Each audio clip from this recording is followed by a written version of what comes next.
ഇപ്പോഴും പപ്പ പറഞ്ഞ് കളിയാക്കും, പാസ്പോർട്ടോ വിസയോ കയ്യിലില്ലാതെ അമേരിക്കയ്ക്ക് പോകാൻ ഇറങ്ങിയത് നീ മാത്രമേ ഉണ്ടാവത്തുള്ളൂ എന്ന് പറഞ്ഞുകൊണ്ട് എനിക്ക് എന്റെ മെറിറ്റിൽ തന്നെ ഭയങ്കര കോൺഫിഡൻസ് ഉള്ള ഒരാളായി.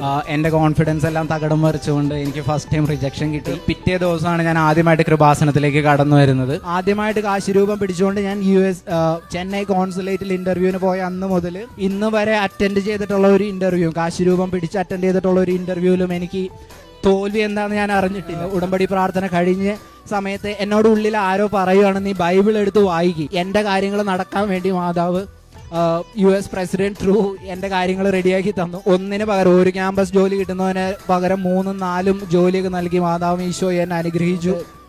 എനിക്ക് കോൺഫിഡൻ്റ്ലി പറയാം, എല്ലാവരോടും ഉടമ്പടി എടുക്കുന്നവരോടും ഉടമ്പടി എടുക്കാൻ ആഗ്രഹിക്കുന്നവരോരും ഒരിക്കലും മടി വിചാരിക്കേണ്ട, പ്രത്യേകിച്ച് യൂത്തിനോട്. ഒരു കൃപാസനം നമുക്കുള്ളത് തന്നെ ഒരു വലിയ അനുഗ്രഹമാണ്. ഞാൻ കോൺഫിഡൻ്റ്ലി ഇവിടെ നിന്ന് പറയാം, ലൈക്ക് ഒരിക്കലും കൈവിടില്ല, ചേർത്ത് പിടിക്കും.